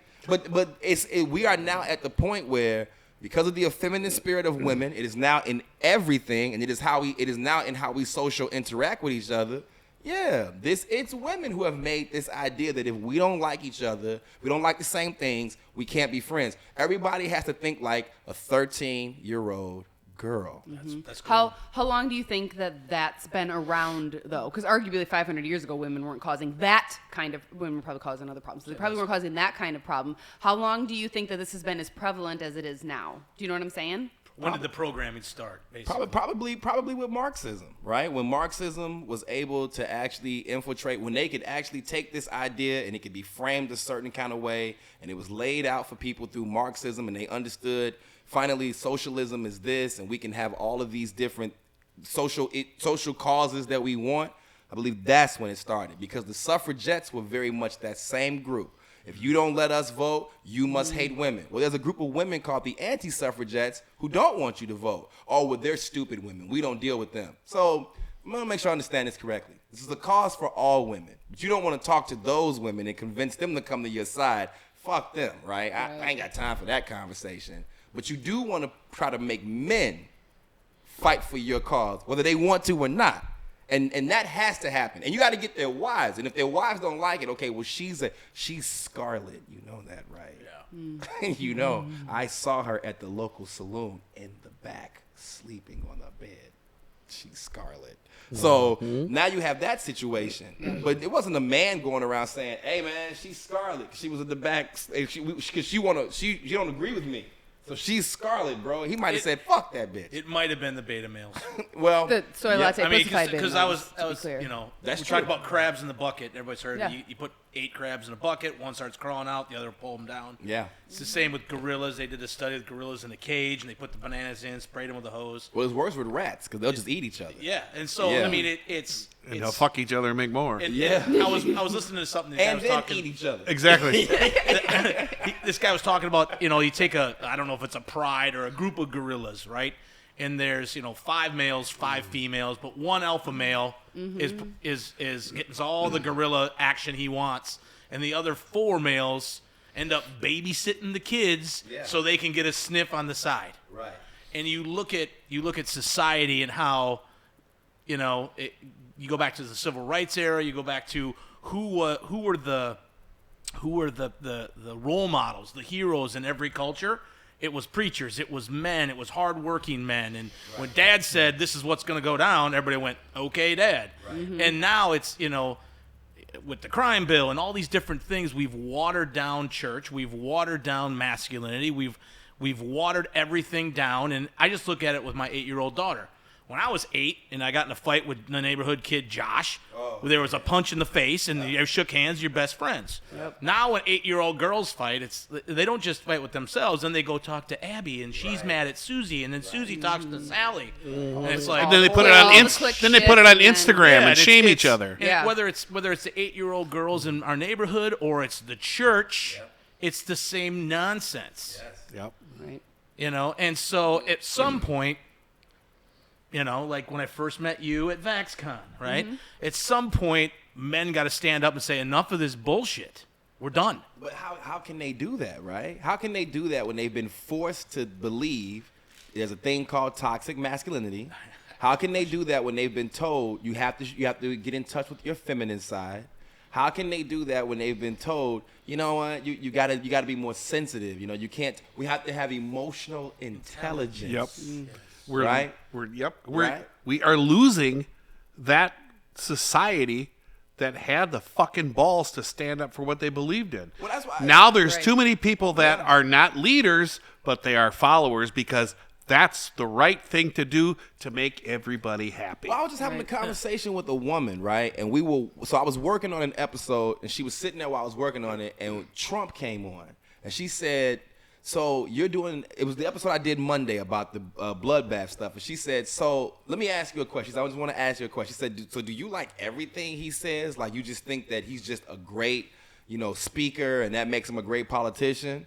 And I let her get done with her question, and I said, okay, so are you asking me, do I think that he speaks well and that makes him a great politician? Or are you asking me something about the way he talks? And she said, it's about the way he talks. I said, okay, I just wanted to clarify that because your question had a lot of words. I didn't really understand what the fuck you were saying. I think you threw in Kanye West and Kim Kardashian in there. I was like, what the fuck is going on here? But so She said, it's the way he talks. Do you think that the way he talks is beneficial? I said, 100%. It's real. It's raw.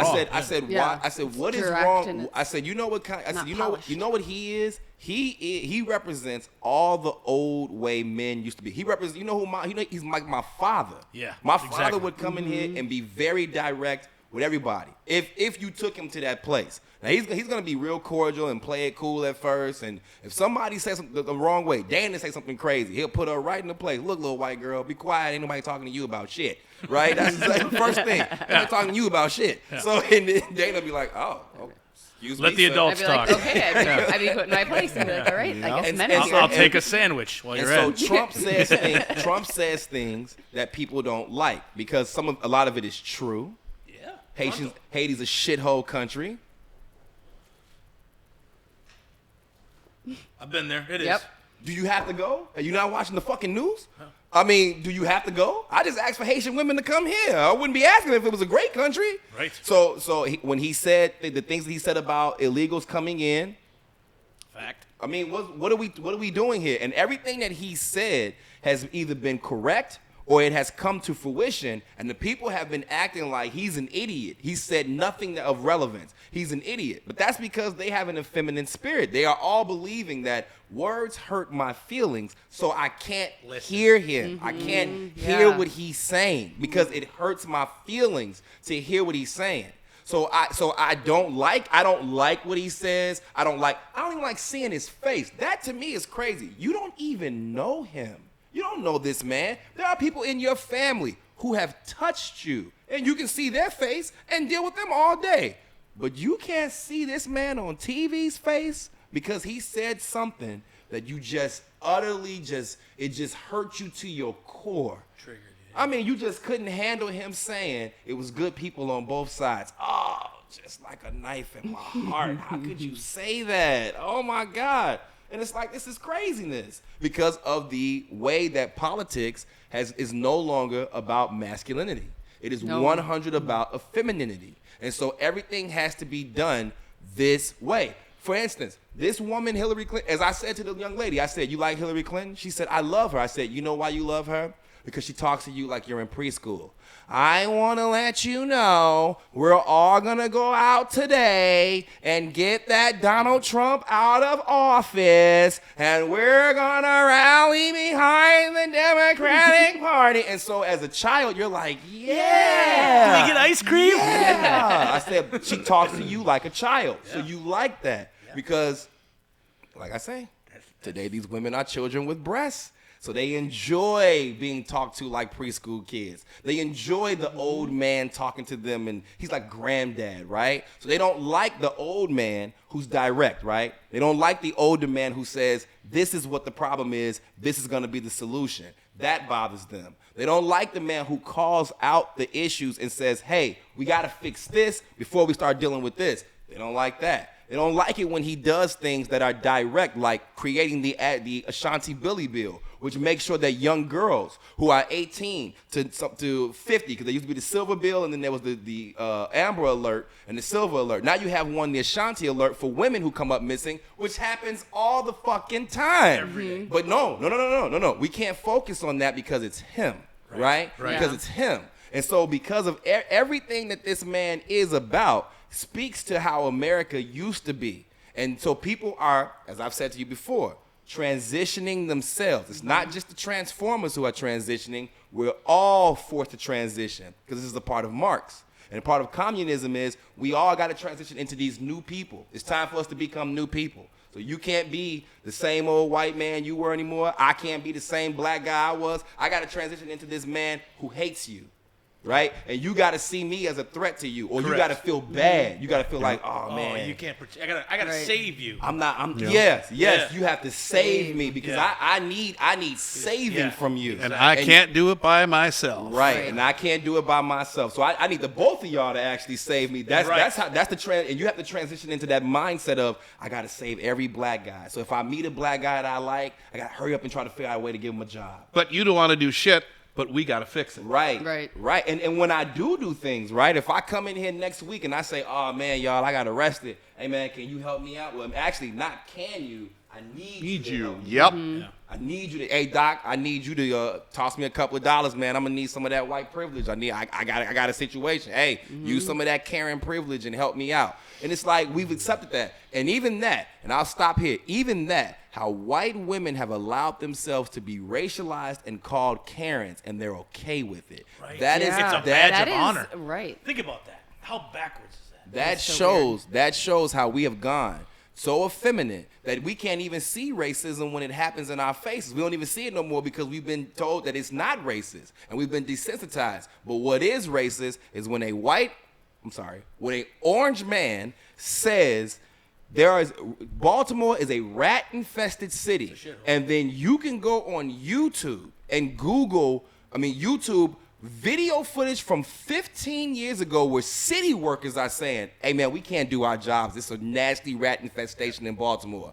But he's wrong. Well, think about Baltimore. I mean, it's the size of Green Bay, and there were 400 murders there last year. Horrible. Nobody wants to talk about that, though. Nope, they Well, don't. that's also the effeminacy Because that's of something people. bad and they don't want to hear it. Yeah. And that's also the effeminacy of people. We don't talk about the Right, problem. right. Yep. And So meanwhile, it's like the the problem. Because it's like conflict. Because women don't like conflict. like- So it's the ostrich that sticks his head in the sand when it sees the lion, and it still gets eaten to death. Right. Right. It just doesn't see it coming. Well, and it's the lion's fault. Yeah. Well, and the ostrich Why do you today. like ostrich? Well, the ostrich today would say it's the lion's fault for having that taste in his mouth. How dare you? Think about that. I mean, how dare you Right. have a taste for ostrich, dude? What's wrong with you? Like, there was a really good gazelle right around the corner. I mean, you hit the nail right on the head. But they're fast. Yeah. I gotta work have for to that. work for I gotta that, work yeah. for that gazelle. And they're thin. And I like long legs. Yeah. I like your long neck. I want to, headlock you. I saw that little booty in there, Yeah, bro. I just bit it. Right. Barry, what were you gonna say? But Good shit. you talk about people being desensitized. Yeah. I remember being young and hearing my grandfather liked his politics. He was a Republican, diehard Republican, and I would hear him talk about JFK.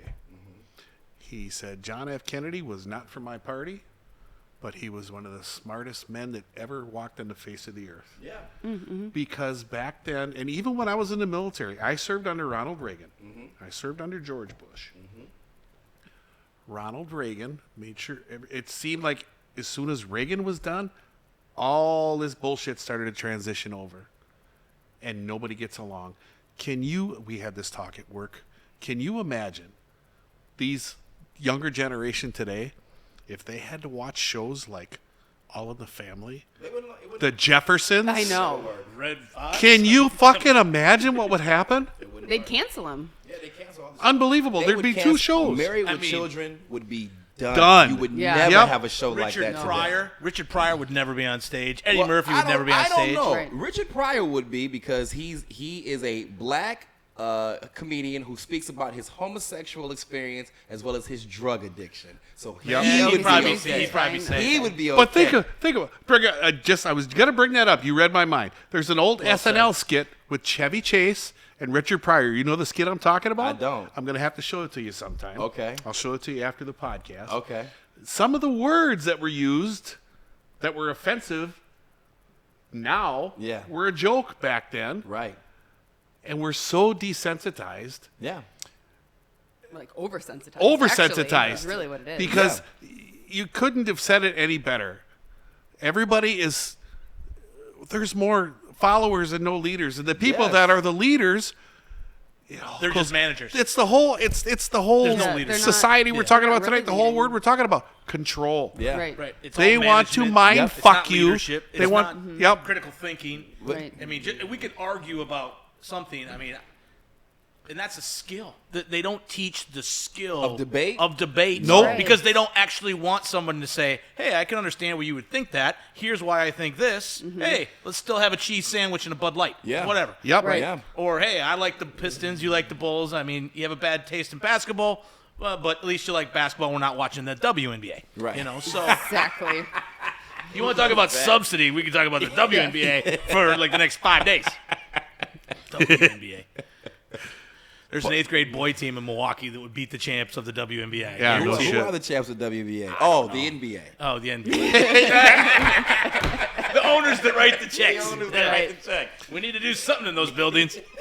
But it goes back to we're desensitized, and it seems like nowadays, if you can't run with the fucking Joneses, Yeah.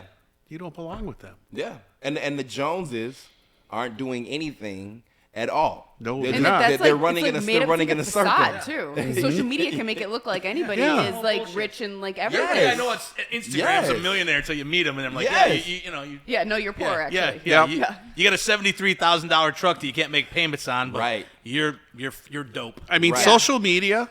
I Right. know you use it. You have a great platform. I look at your stuff every day.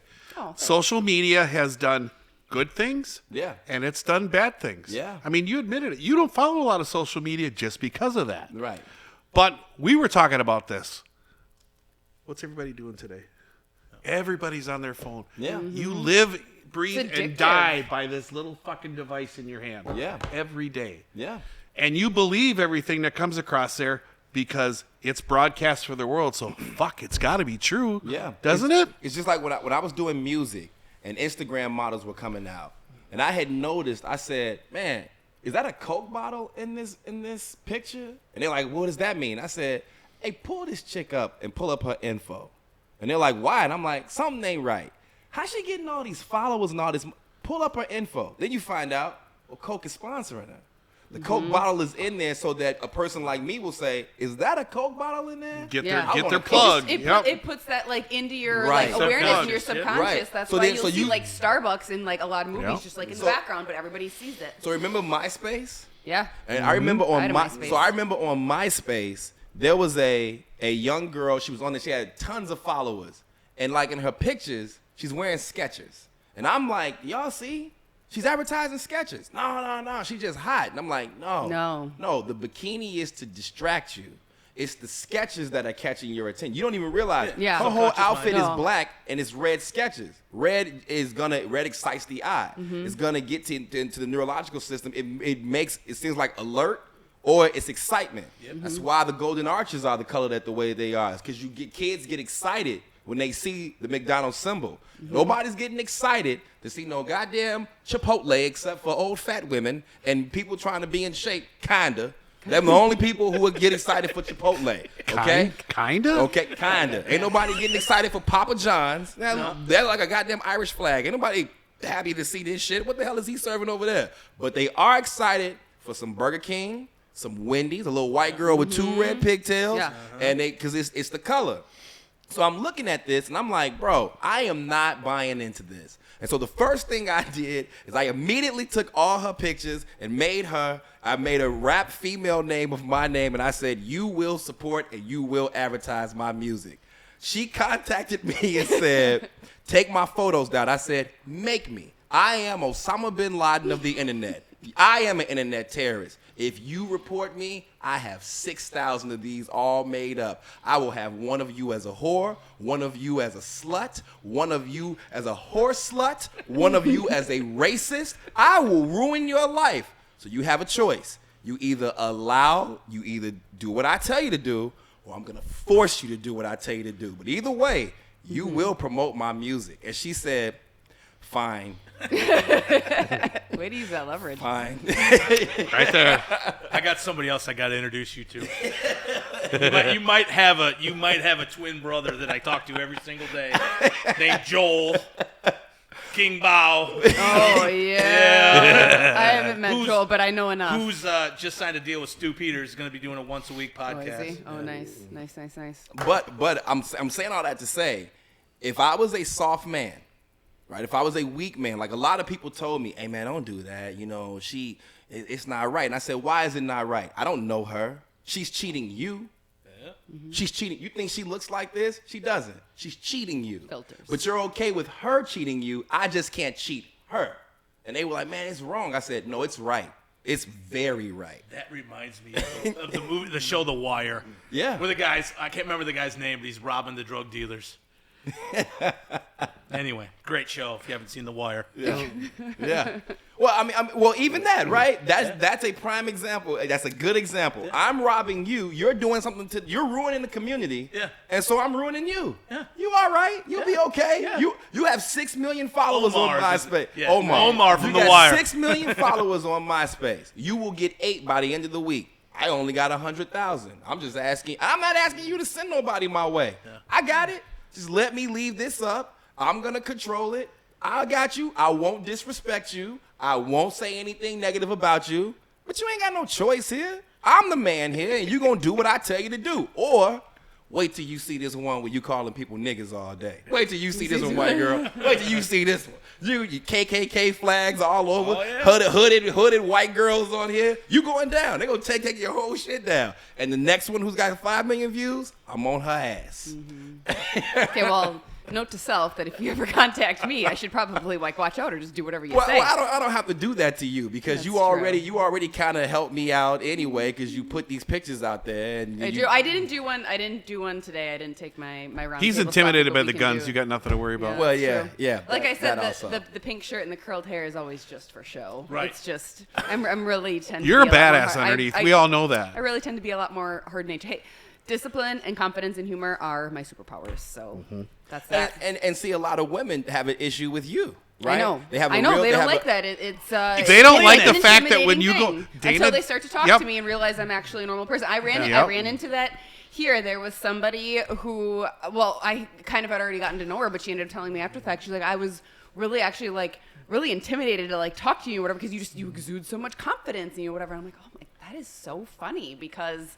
Well, yes, that's true. Thank you. But also, like, no, I'm a normal person. You can totally just come and talk to me, and I'll sit and talk to you about whatever. Yeah. But I know that there's some women who've watched the show who've said things like she talks too much, she's way too opinionated, and these are women. And I'm Yeah. like, Yeah. wow, Oh, listen it's to good. this The women Messiah. Yeah, no the shit, eh? women are going to Women be are the this. problem. Women are worse. The women are going to be tough. They're going to be the problem. We need to get one of those women in one of these chairs face to face with her and let's see what happens. Oh, well, see, then they're gonna cower.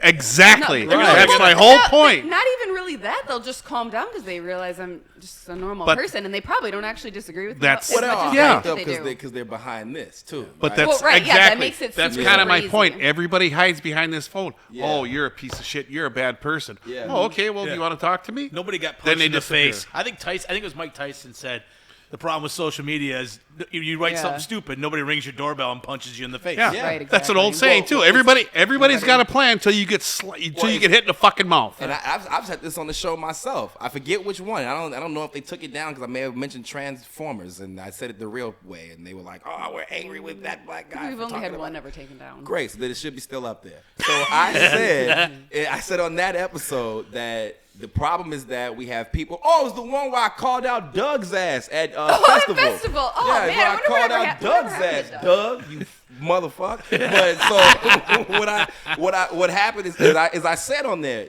we live in a society today where everybody is allowed to function and do what they want, right? You can Right. say whatever you want, and everybody knows you're not gonna do anything to me. And this is an attitude, and I have to say it was something that I noticed. Privileged women, it doesn't matter what race, privileged women have this ability. It's kind of like in the Mean Girls. Man, I was waiting for somebody to kick one of their ass. Like, where's the black girl who's like, hey, nah, bitch, we ain't having none of that shit up in here. Nope. And I There thought, wasn't one of like, I those. was waiting for that to come. Like, she got a lock, and she like, nah, bitch, I use this lock. And so it's like, I was like, yeah, that's the high school I remember where white girls talk crazy, black girls said, okay, so who want this ass whooping? They were all like, no one. None of us want ass whoopings. We're sorry. We apologize. But now today, nobody confronts anybody. No. Even the men. I can be an internet gangster. I'm a slap the shit out of you when I see you. Oh, well, I'm in Wisconsin. When would you like to see me? I ain't man, you up there, fucking white Wisconsin. What happened? Wait, so now you're gonna criticize? What happened to slapping the shit out of me? Now you want to talk about Wisconsin? Why you mad at Wisconsin? You just mad at me. You're just mad at the world. But the key thing is, you can do that now. Right. You can Yep. talk crazy. yeah. I mean, you see it in the NBA. Now it's don't talk, I don't want the fans saying things to like LeBron. I don't want the fans saying things to me while I'm on the court. Man, today I just went to, man, I'm gonna let you say this. Women's History Month. Shout out to the ladies. I got a women's history moment. There's a woman. Her name is Lucia Harris. She's dead. She played for Delta State. In 1974, they were calling her all kind of niggas and spooks and coons, and she still went out there, put up 34 points on the opposing team's ass, won the championship. Is the first woman to be drafted in the NBA by the New Orleans Jazz in 1976. Black woman. Black woman. Black Oh. woman. Black woman. Yeah. She took all that. The only reason why she didn't play in the NBA is because she went and had a child. She went and had a baby, and she did exactly what she was supposed to do. She wasn't supposed to be in the NBA. But That's a great story that she nobody endured. knows. She endured Exactly. all of Never heard that. that She before. endured all of that, and now we got guys like Russell Westbrook who are making millions of dollars, and he can't handle when someone says you fucking suck. Now he has to. What did you just say about me? I can't believe you said that. I'm a fucking millionaire. Get him out of here. And then they escort this person out.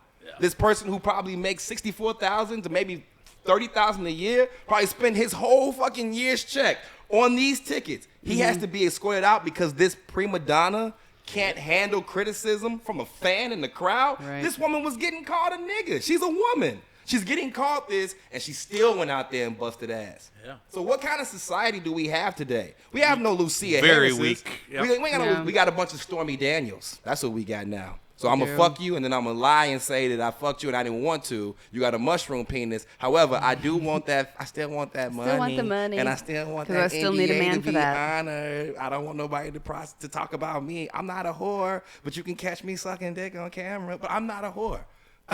Don't do that to me. Yes, Donald Trump did this, and he made me sign it, but that's not on me. That's on him. And it's amazing how that's how we view that situation too. It's crazy. Right. He's So the backwards. problem. Yeah. It's like, why do you all even care? Right. This is too consenting. No one cared this much about Tiger Woods. We just thought it was funny, bro. Why you calling them on the phone, telling them to change their number? That was the funny part. No one cared that he was having sex with porn stars. We didn't care. Right. Right. Yep. Well, we have veered into many different ways today, That's but that's called what I off love. the But that's rails. what I love. Yeah, that's what I. We that's were what I off really the love. rails. That's what I really love we were, about this. We were I in mean, the UP there for a minute. We started with alcohol and Crying we out got louder. to Tiger Woods. So this is Yonder. Yeah, What are we I'm a talking youth. about there, for crying out hey. loud there? Oh, gee, well, now that we've all said like 1,000 different things, why don't we just go through our closing thoughts? If anybody has any more, anything that you want to say that you didn't say for the religion topic, or anything that you didn't say about alcohol, or anything about any other jokes that you want to tell before we close it all out, I guess. Joe, why don't you go first? Awesome. Well, thanks for having me. It was a Yeah. pleasure. At the end of the day, I think it comes down to personal responsibility and accountability.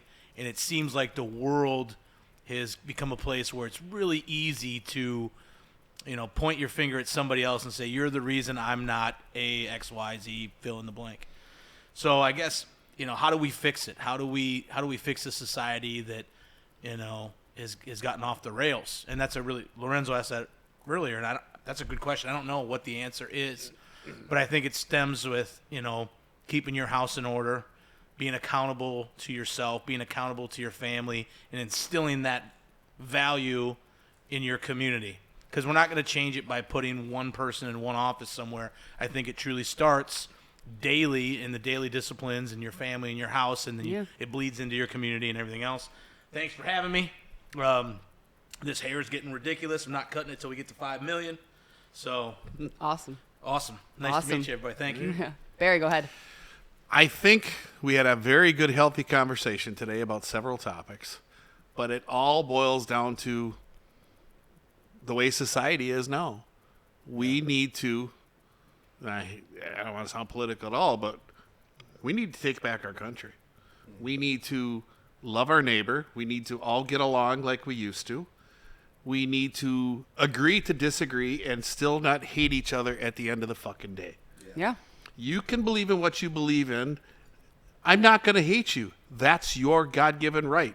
But you're still my neighbor, my brother, and I'm still going to love you tomorrow like I love you today, even though our opinions differ.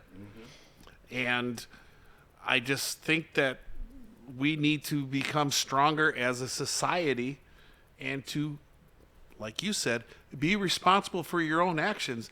Don't judge anybody if you can't judge yourself first. Amen. Awesome. So that's You interesting. have more words? I do. Oh, wow. That's Okay. interesting. No, that's interesting. Malcolm X has a quote.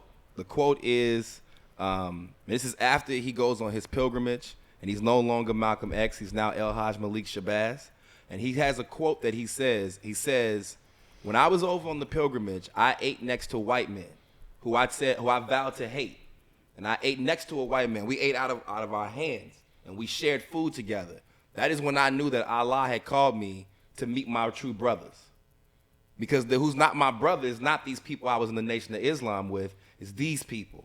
These are my true brothers. And it doesn't matter what their skin color is, these are my true brothers. In that statement, as he's making that statement, he says the same thing that you said. He said, my message to society as a whole is no longer the white man owes us, the white man is my enemy, or we need to do something to the white man. He said, my issue is, as a black person, you need to clean up your backyard first before you can go and tell anybody white about what's in their backyard. And as a white person, they need to clean up their backyard, and then we can come together, we can clean up America. But until we clean up our backyard, our respective areas, there's no conversation that we can have about each other, because we got to fix our stuff first. Then we'll be able to fix America. So it's exactly what you said. It's just, Malcolm said it 50-something years ago, and even then people were like, what the fuck is he talking about, right? He sounds stupid now. It was better when he was saying, nah, white man this, white man that. Now that he's saying this more unified message, I don't want to hear that. And so I'm saying all that to say that's exactly what Malcolm said. Malcolm is an awesome guy. That's exactly what he said. And it's important that we think like that. I only have 2 asks, right? So make sure you guys go and watch Random Radio. It's at right now up. Tons of episodes, at least like 700 episodes at YouTube. You can go and watch some stuff at BitChute, all that stuff. You need to Google it, at RRP Show. If you want to email me, don't email me. So I have 2 asks. My first ask is, how do I get one of those cigars? And then my have that one right there. I mean, and then my snooze to lose here. second ask is, before we close this out, I am extremely hungry, and where is a good place to eat? That is the end of that. Oh, dang, the pharmacy's closed. Otherwise, I would tell you to walk next door and get food over there. I don't want that rabbit food. What? No, it's not rabbit food. There's a lot of meat over there. What do you want for food? What are you hungry for? Steak. Yeah, I like that. There we go. We'll talk about it off camera. Prime quarter, baby. You guys just, I just wanted I'm you not from here. I got to drive about 2 Prime hours. quarter, baby. I just wanted, And I don't really go out to eat because I just wanted I'm you all me. to pontificate You can have that on cigar. Dude. Oh. Yeah, there you go. Tell Doc I'm taking it. He can see it. Yeah, you can see it. You're telling him right now. It's totally fine. Next time, bring me one. He can't be like that. I don't know. His laptop's here. I wonder if he's even still in the building. I don't know. Did the first episode, I gave him a box of Padrones. Oh. And then he said he liked these, and I'm like, I wish I could take that box back. Yeah, I bet you do. Yeah. He is still very appreciative. Don't worry. Don't worry. Yeah, cigars are good for you. They are. Exactly. But I'll be done. Yes, the women need to stop controlling everything. We Yes, need they to do. stop allowing that feminine spirit to be in everything. More importantly, the moment that we figure all that out, we won't have to have issues like people getting drunk, utilizing alcohol, and becoming unhealthy, not wealthy, and unintelligent, because they will start thinking more and stop thinking effeminate and foolish, and they won't probably need to drink. Abundance. Yeah, they probably Right. need to drink. And then we also, and that will also help. I also think this is a big thing.